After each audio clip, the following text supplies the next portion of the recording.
श्री गणेशाय नमः। श्री सीतारामाभ्यां नमः। श्री हनुमते नमः। श्री उमापतये नमः। श्री गुरुवे नमः।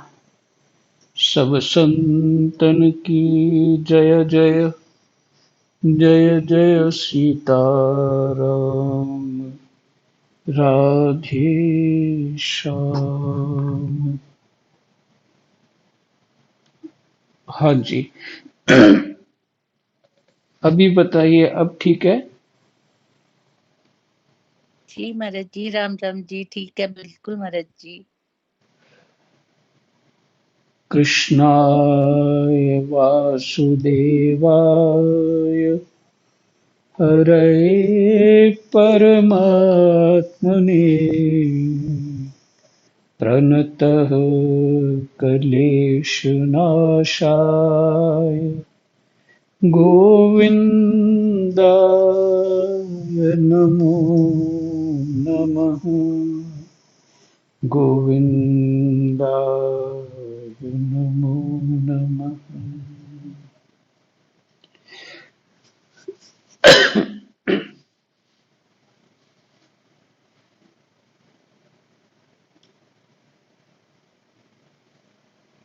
सुबह जो पाठ किया था, जिसको आप सुन नहीं पाए थे, वही पाठ करेंगे। और ये 20वें श्लोक से शुरू किया था।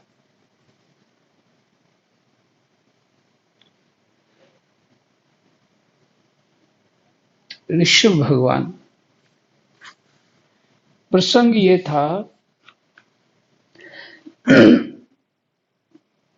भगवान अवतार लेते हैं जीवों के कल्याण के लिए।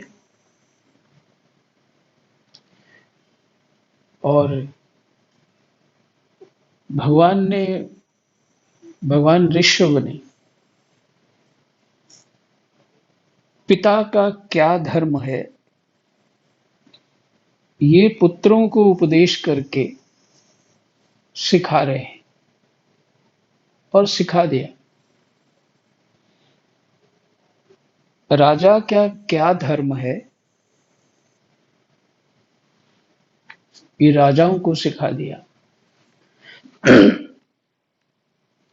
और इस शरीर प्राप्त करने का लक्ष्य क्या है, माने शरीर का धर्म क्या है। परमात्मा की प्राप्ति। और उसके लिए उन्होंने घर में ही संन्यास ले लिया और फिर वन को चले गए, सुखदेव जी की तरह अवधूत बन करके। अवधूत जिनको अपने शरीर से मोह नहीं होता, उनकी दिशाएं ही वस्त्र होती, कोई कपड़ा नहीं पहनते। जिसे पागल कहाँ तहाँ घूमते हैं, इसी तरह उनका जीवन होता है। कोई उनको बड़ा आदर कर लेता है और कोई उनको बहुत अपमान करता है, मारता है, पत्थर मारेंगे या डंडे मारेंगे, नंगा क्यों है, तुम इधर बस्ती की ओर क्यों आया नंगा हो गए। और सारे व्यवहार यहाँ पे। और उस अवधूत में ये विचार होता है, उसका ज्ञान ये होता है कि मैं शरीर नहीं हूं। मैं शरीर, तो शरीर को मार रहे हैं, मेरे को तो चोट लग नहीं सकती है, क्योंकि मैं सूक्ष्म शरीर भी हूं तो सूक्ष्म हूं। नहीं नहीं, मैं सूक्ष्म शरीर भी नहीं हूं, मैं सच्चित आनंद हूं। इसलिए मेरे शरीर से कोई कैसा भी व्यवहार करे, मुझे कोई फर्क नहीं पड़ता। ऐसे होते हैं अवधूत। बाद में ऋषभ भगवान ने जो ग्रस्त और राजा का जो धर्म है कि अंतिम समय में सन्यास, तो सन्यास ले लिया। तो सन्यास का अर्थ ही यही है कि अपने स्थूल और सूक्ष्म शरीर के आभास को खत्म करना।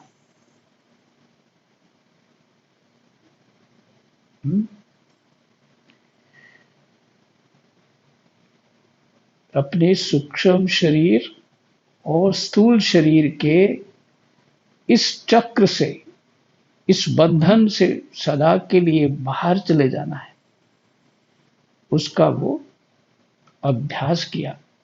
वो सब इसी में पाठ हो रहा था। वो पाठ बहुत मार्मिक था, आप लोग सुन नहीं पाए ठीक से, तो मैं विचार करने लगा कि तत्काल कोई शब्द समझ नहीं आए, चाहे रिकॉर्डिंग हो रही है चाहे कुछ हो रहा, तुरंत बोले, शब्द समझ नहीं आया।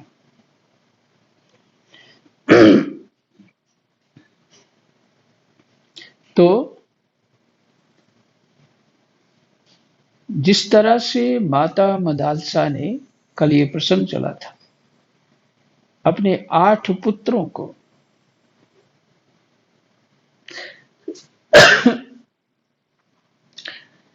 मुक्त कर दिया, और माता मदालसा का ये संकल्प था, मेरे गर्भ में जो भी जीव आएगा उसको मैं मुक्त कर दूंगी, ये संकल्प था उसका। इसे कौन लड़कियां इस विषय में संकल्प कर रही हैं या माताएं संकल्प कर रही हैं?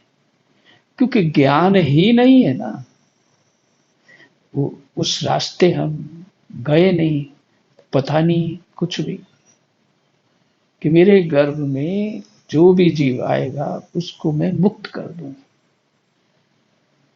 ये माता मदालसा का प्रसंग बहुत ही शास्त्रों में महिमा मंडित है, उज्जवल चरित्र है माता मदालसा का।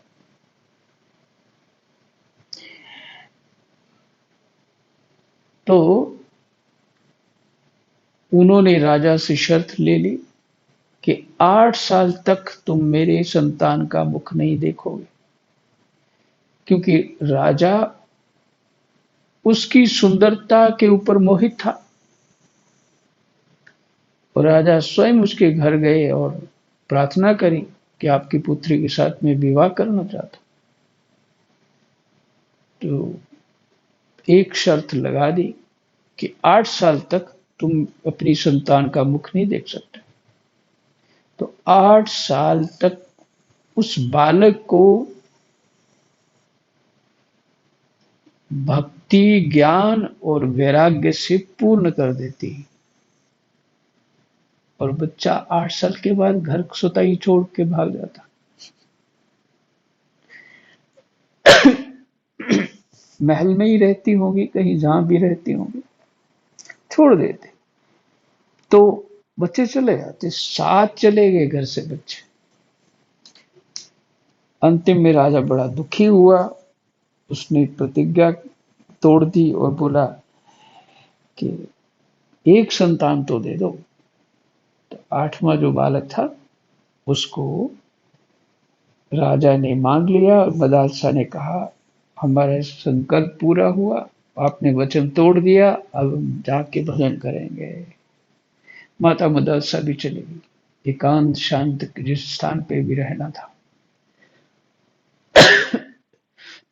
यहाँ कोई नहीं होता ना, तब आप अपने आप से बात करते हो, अपने विचार को सुनते हो, अपने विचार को देखते हो, समझते हो। जब सबके बीच होते हो तो सबको सुनते हो, तो जैसा वातावरण होता है वैसा ही ज्ञान होता है, फिर समझ आती है, अभ्यास बढ़ जाता है वैसा ही। और आजकल तो मुसीबत ये है उसका सुविधा भी है और दुविधा भी है। मोबाइल, हम मोबाइल को ही सुनते पढ़ते हैं और सुविधा भी है।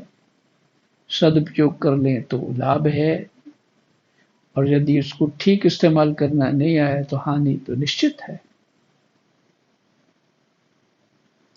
तो एक कहीं बाहर भी चले गए, एकांत रह रहे हैं, तो मोबाइल हाथ में है तो आप संसार के मध्य में रह रहे हैं, किनारे भी नहीं, मध्य में रह रहे हैं। तो राम सीता,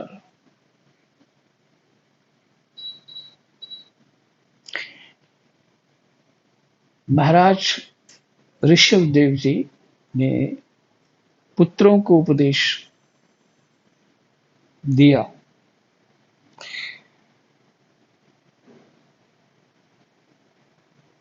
मैं आपको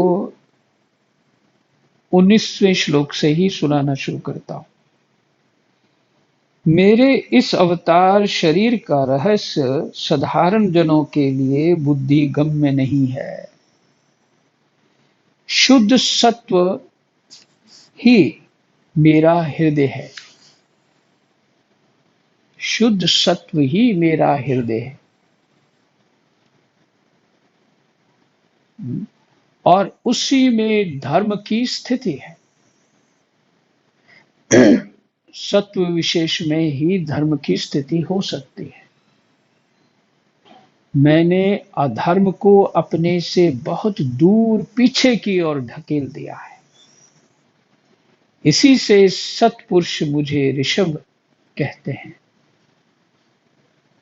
ऋषभ मैंने पीछे लिखा है श्रेष्ठ। तुम सब मेरे उस शुद्ध सत्वमय हृदय से उत्पन्न हुए हो। पुत्रों को उपदेश कर रहे हैं।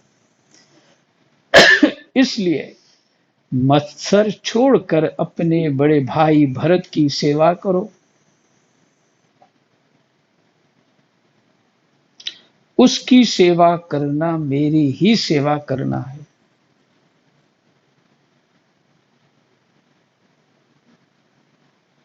और यही तुम्हारा प्रजापालन भी है।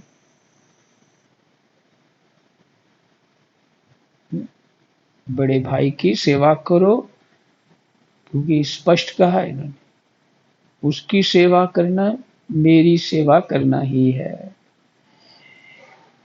शास्त्र वैसे ही कहता है, बड़ा भाई पिता के समान है।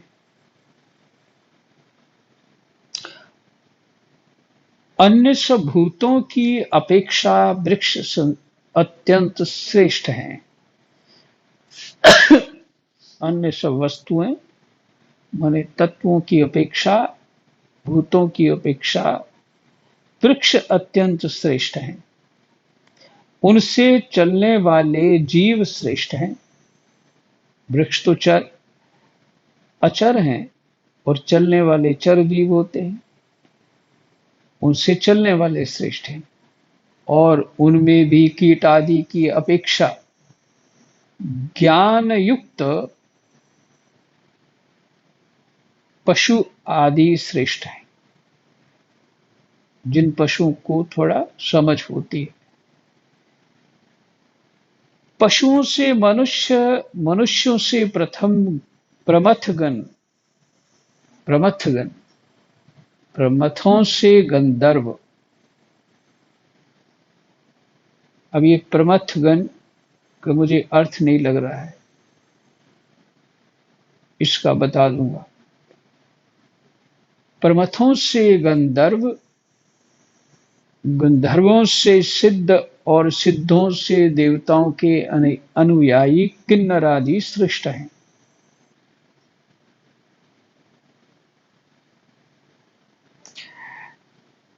गंधर्वों से सिद्ध और सिद्धों से देवता।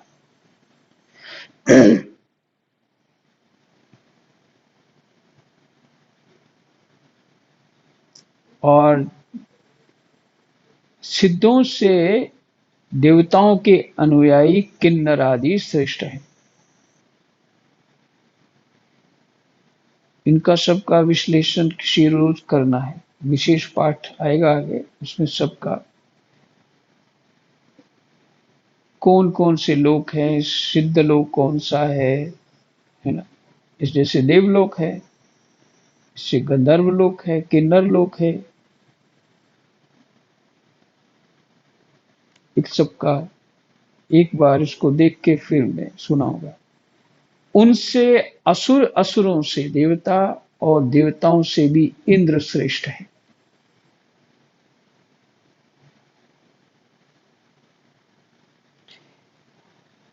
किन्नर आदि श्रेष्ठ हैं, उनसे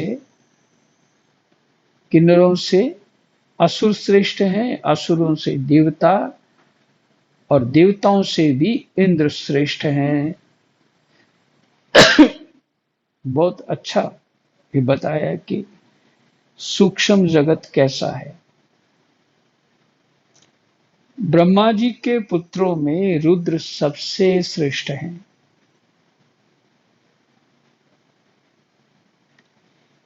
वे ब्रह्मा जी से उत्पन्न हुए हैं।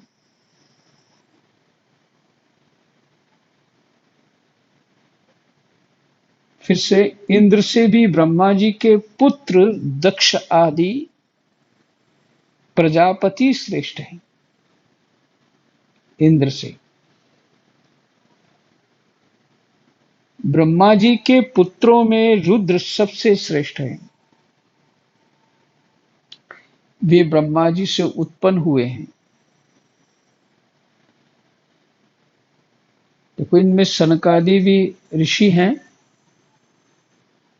वो प्रथम पुत्र हैं, पर रुद्र का नाम लिया गया।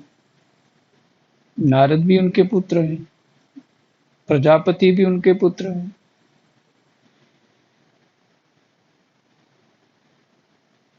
तो रुद्र सबसे श्रेष्ठ हैं। वे ब्रह्मा जी से उत्पन्न हुए हैं, इसलिए ब्रह्मा जी उनसे श्रेष्ठ हैं। वे भी मुझसे उत्पन्न हैं। कौन? ब्रह्मा जी। भगवान कह रहे हैं ना, और मेरी उपासना करते हैं, इसलिए मैं उनसे भी श्रेष्ठ हूं। परंतु ब्राह्मण मुझसे भी श्रेष्ठ हैं,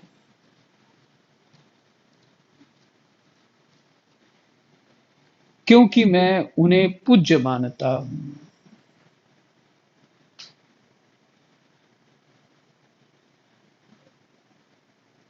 भगवान कह रहे हैं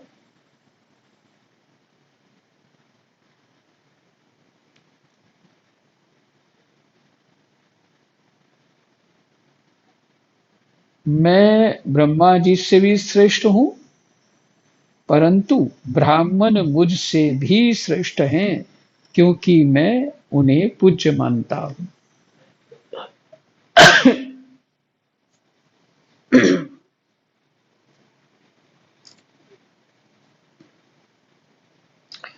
तो यहाँ एक भेद है, ब्राह्मण कौन है ना, ऐसा विचार भी है। शंकराचार्य बहुत अच्छा विश्लेषण करते हैं। अगर मात्र ब्राह्मण है, जानता कुछ नहीं है, तो रामायण में कहा है सोच नहीं है। ब्राह्मण वेद बहीना विहीना शब्द है, वो सोच नहीं है। और ब्राह्मण कौन? वेद युक्त होना चाहिए, अर्थात शास्त्र युक्त होना चाहिए, और साधना करने वाला होना चाहिए, और भगवान के परायण होना चाहिए।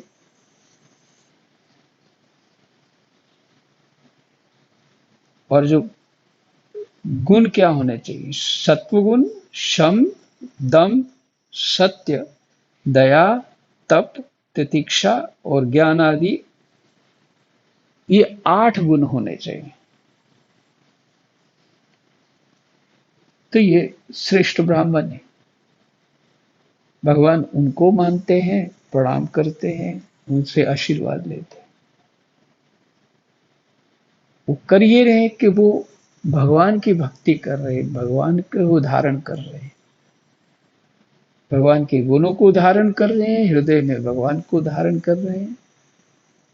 भगवान कहते हैं ऐसे ब्राह्मण मुझसे श्रेष्ठ है। फिर ब्राह्मण भी 4 प्रकार के हो गए। मैं थोड़ा जो ऊपर कुछ रह गई बातें उनका भी विस्तार करना चाहता हूं, पर अभी नहीं करूंगा। कुछ शब्दों की मुझे अर्थ विस्मृत हो गए हैं, इसलिए उसका बाद में करूंगा आगे कहीं पाठ में। तो ब्राह्मण 4 प्रकार के हैं।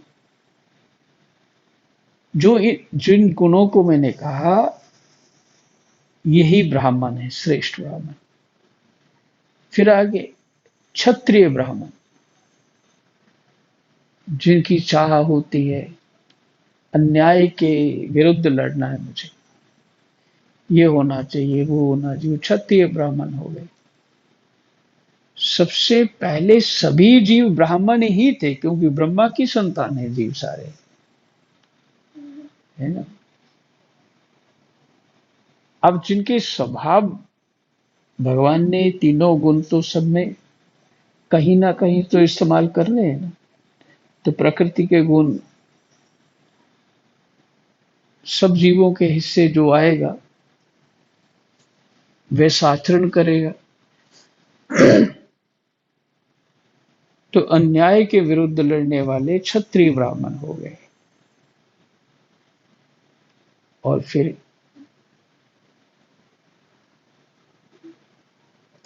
लोगों का पालन करने वाले वैश्य ब्राह्मण हो गए। जो इस तरह से व्यापार इत्यादि करते हो, वैश्य ब्राह्मण है।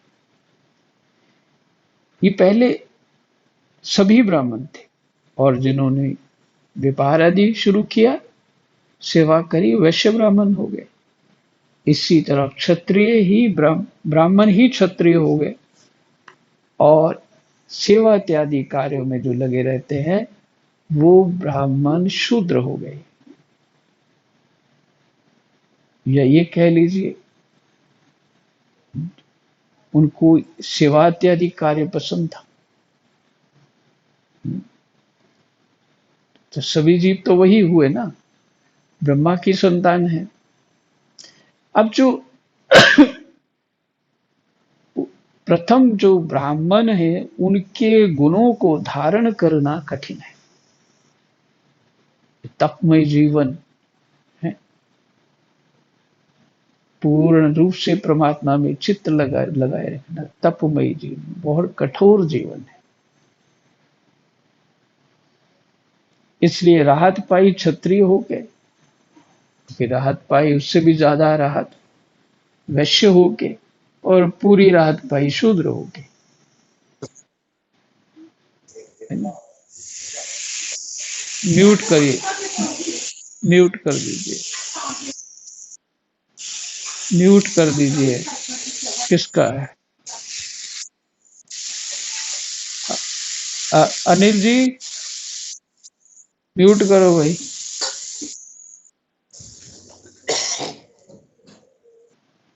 राम राम। पाठ सुन रहे हैं ना? नहीं सुन रहे हैं ना, तभी तो हो रहा है ये सब कुछ। म्यूट करके रखे ना। अब कुकर की सीटियां भी चल रही हैं और ये सब भी हो रहा है। तो शंकराचार्य ये बता रहे हैं, जो मैंने आपको बोला ब्राह्मणों के विषय में, तो हृदय से विरोध या छोटा बड़ा किसी को शास्त्र नहीं कहता है, किसी को नहीं कहता है। सबके प्रति आत्म भाव रखने का आदेश है, गीता जी में स्पष्ट है। लेकिन एक व्यवस्था होती है, अपनी जो योग्यता है उसके अनुसार व्यवहार करना, अपनी योग्यता के अनुसार। अब वेद इत्यादि ऐसे ब्राह्मण को आएंगे नहीं, तपस्या त्याग है ही नहीं, वो भी बोलेगा मुझे यज्ञ में बिठा दो फ्रंट सीट पे, तो कैसे संभव होगा? सब चरमरा जाएगा ना। सारी व्यवस्था ही बिगड़ जाएगी। इसलिए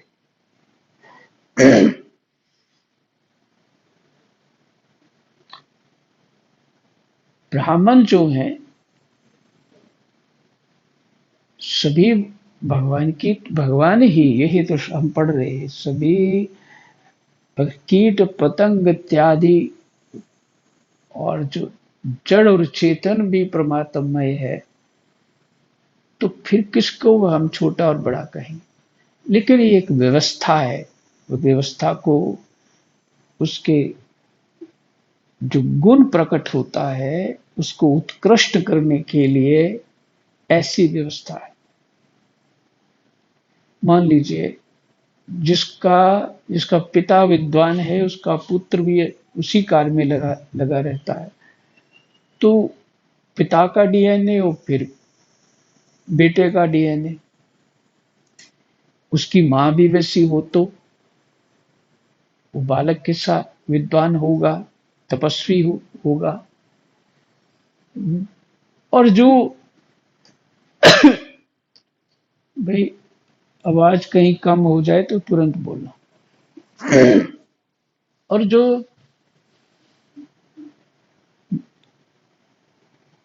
माँ माँ है व्यापारी घर की, पिता है ब्राह्मण घर का, अब बच्चे का लालन पालन किन परिस्थितियों में होगा, उसका बुद्धि विचार कैसा बनेगा।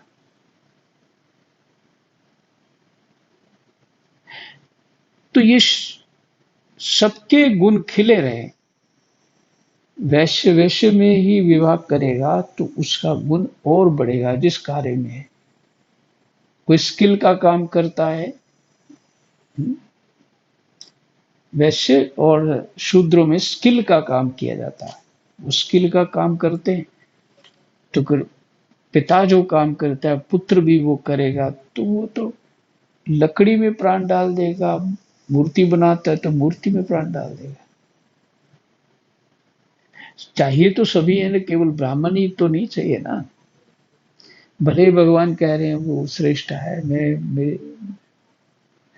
मैं उनको पूजा करता हूँ या आदर करता हूँ, लेकिन चाहिए सब। लेकिन ये होगा कि हम वैश्य को उठा करके ब्राह्मण वाली जगह बिठाएंगे, उसे मंत्र बोलो, ये करो वो करो, वो तो कुछ जानता नहीं, तपस्या वैसी है नहीं, और वो विशेष ज्ञान से होता है, वो सब कुछ उसका अभ्यास होता है, उसका हृदय शुद्ध होता है, तभी वो दूसरों के लिए प्रार्थना कर पाता है। बहुत बड़ा विज्ञान है हमारी जातियों का। अब वोट लेने वाले तो अपने ढंग से कहते हैं, लेकिन हमें तो शास्त्रों को देखना और गीता जी उपनिषदों को देखना है और समझना है कि ये क्या व्यवस्था है। और फिर उसमें और देखिए, शंकराचार्य बता रहे थे कि आरक्षण की जरूरत ही नहीं है, क्योंकि शास्त्र आज्ञा करता है कि सभी जातियां अपना अपना कार्य करें, तो एक दूसरे का कार्य कर ही नहीं रही है, तो सबको आरक्षण मिला हुआ है अपनी अपनी जाति में। समस्या है नहीं, समस्या बनाई गई है।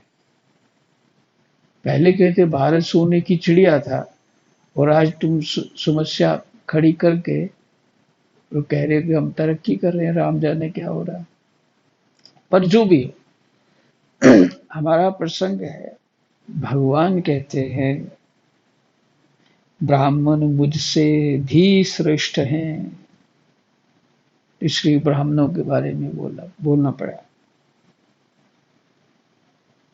सभा में उपस्थित ब्राह्मणों को लक्ष्य करके विप्रगण,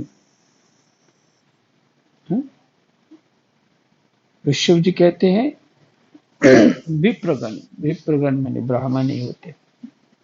विप्रगण दूसरे किसी भी प्राणी को मैं ब्राह्मणों के समान भी नहीं समझता।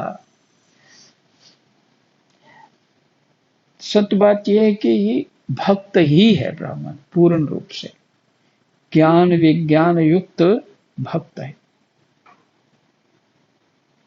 दूसरे किसी भी प्राणी को मैं ब्राह्मणों के समान भी नहीं समझता, फिर उनसे अधिक तो मान ही कैसे सकता हूं। लोग श्रद्धा पूर्वक ब्राह्मणों के मुख में जो अन्न आदि आहुति डालते हैं, उसे मैं जैसी प्रसन्नता से ग्रहण करता हूं, वैसे अग्निहोत्र में होम की हुई सामग्री को स्वीकार नहीं करता, है ना। अर्थात भगवान ब्राह्मणों को आपने भोजन कराया, जो कुछ भी दिया वो प्रसन्न हो गए, भगवान प्रसन्न हो गए, है ना।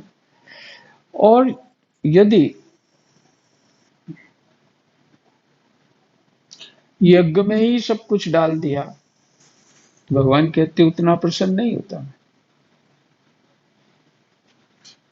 ये नहीं कहा कि प्रसन्न नहीं होता, कहते उतना प्रसन्न नहीं होता। देखिए, महात्माओं के बीच हम बैठे हुए थे, तो वहां एक प्रसंग चला। महात्मा लोग ही थे, वो चर्चा, वो सत्संग की चर्चा होती रहती है। एक ने प्रश्न कर दिया कि भगवान का जो भोग लगता है,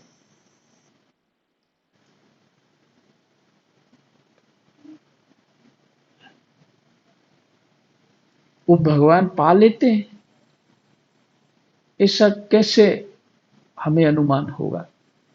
कुछ इस तरह का प्रश्न था। और बहुत देर हो गई, पर याद आ गया। तो उसमें उत्तर जो था वो याद है, पूरा प्रश्न पूरा याद नहीं है।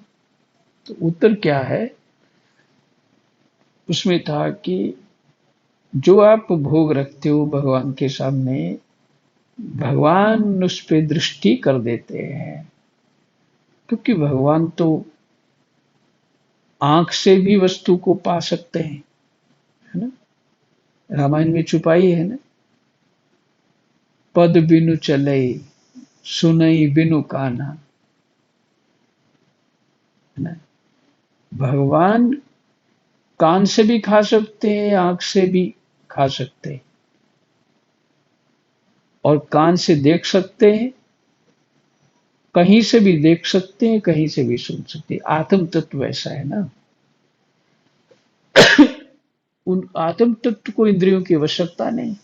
तो भगवान हमारे लिए ही स्वरूप धारण करके आत्मा ही परमात्मा खड़े हैं, तो उनको तो ये पंच भौतिक शरीर नहीं चाहिए। वो आत्मा स्वरूप है, परमात्मा है। आत्मा मैंने परमात्मा है। तो दृष्टिपात कर देते हैं, सब कुछ हो गया। तो वो प्रसंग किया, तो फिर भगवान, हम नमक डालते हैं, मिर्च डालते हैं, तो फिर रस कैसे लेते, उसका स्वाद कैसे लेते। कहते जब वही प्रसाद भक्त पाता है, तो भगवान उसकी जीवा पे रस लेते हैं, स्वाद उसको वहीं आता भगवान को। एक बहुत सुंदर व्याख्या थी उनकी, शास्त्र युक्त बात कही उन्होंने।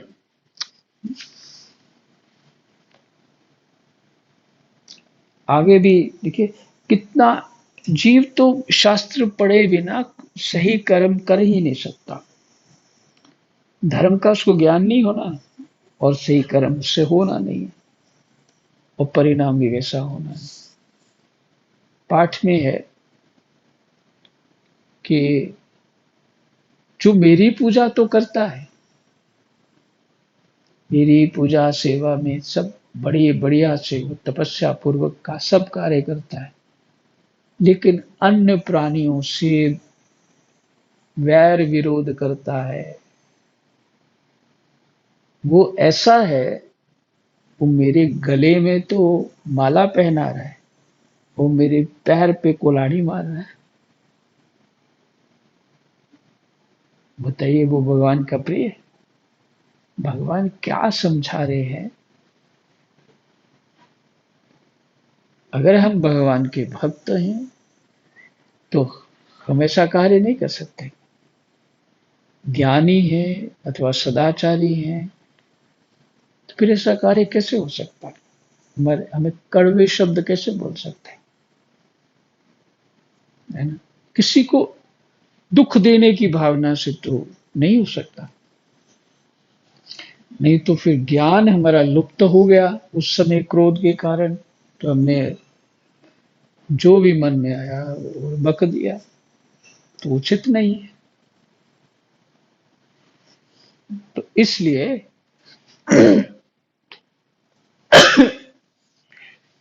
ये सावधानी शास्त्रों से यथार्थ धर्म की प्राप्ति होती है, और इन्हीं सब बातों का ध्यान रखना चाहिए।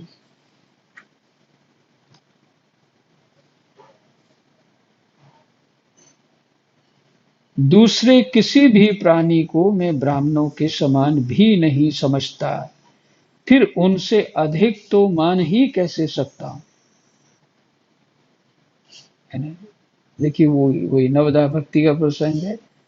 मोते अधिक संत कर लेखा, सातम सातवीं भक्ति है, सातम सम मोहि मय जग देखा।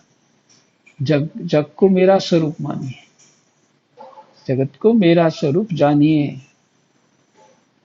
मोते अधिक संत कर लेखा, संत ही ब्राह्मण है।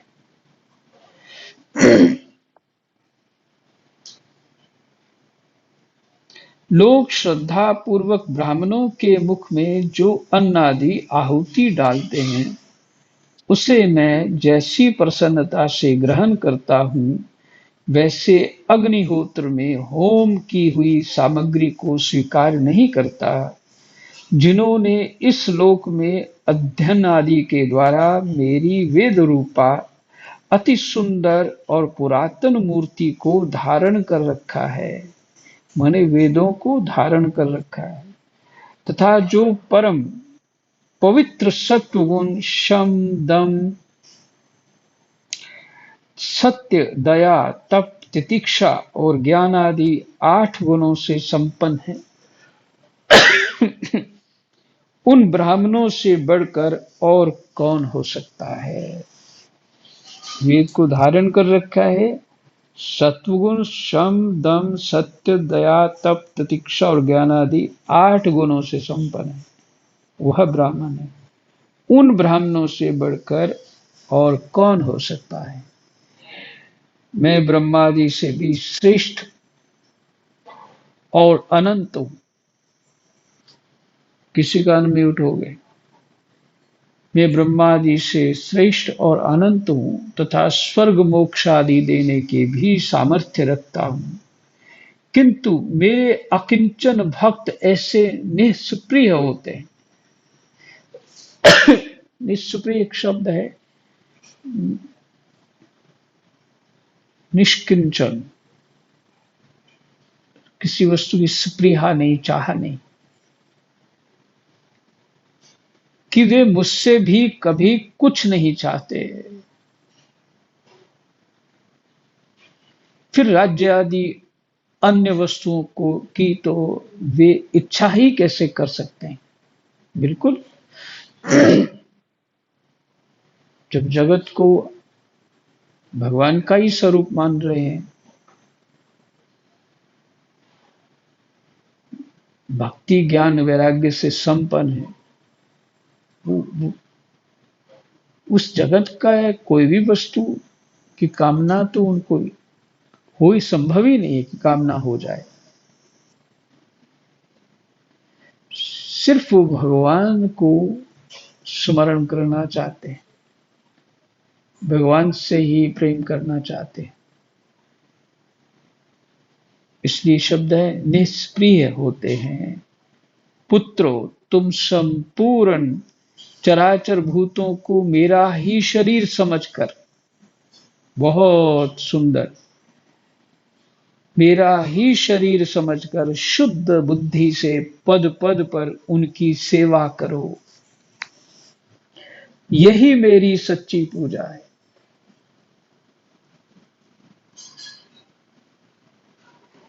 यहाँ तक हमारा विचार पहुँच पाए, हमारी समझ पहुँच पाए, फिर सब होगा। ऐसे ही कल्पना करके हम मान लेंगे सब कुछ भगवान है, तो वो गलत कर दोगे। पहले इस स्तर तक पहुँचना है और समझ पूरी हो जाए, अपने आप होगा। फिर तो चराचर भूतों की सेवा होगी, अर्थात भगवान का ही स्वरूप समझ आएगा। पद पर पद पद पर उनकी सेवा करो, यही मेरी सच्ची पूजा है।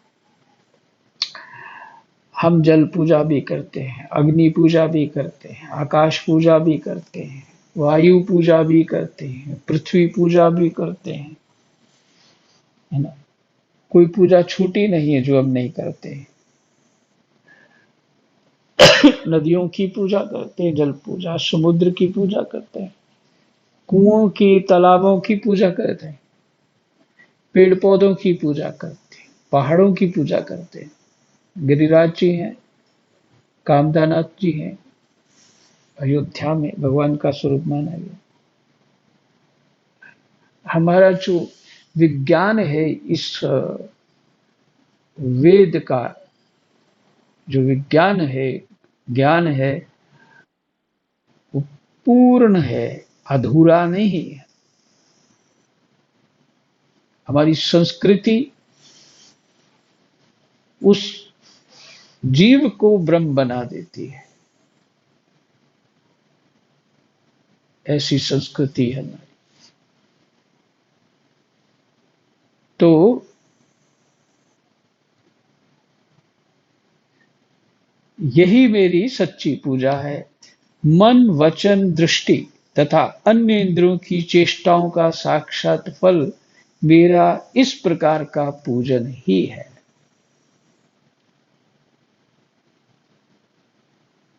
मन, वचन, दृष्टि तथा अन्य इंद्रियों की चेष्टाओं का साक्षात फल मेरा इस प्रकार का पूजन ही है। देखिए, मन भी शुद्ध रखना पड़ेगा, वचन भी शुद्ध रखना पड़ेगा, क्या बोल रहे हैं, दृष्टि,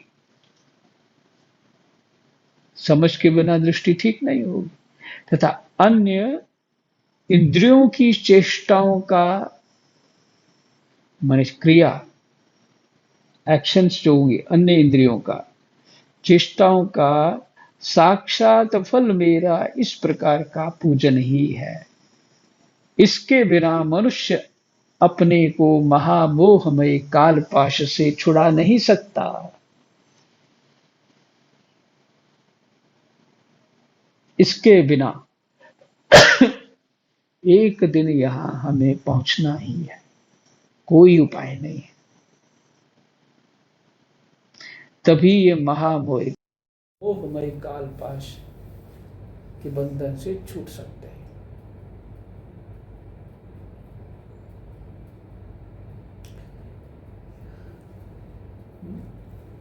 जय जय सीताराम, राधे श्याम, कृष्णाय वासुदेवाय, हरये परमात्मने, प्रणतः क्लेशनाशाय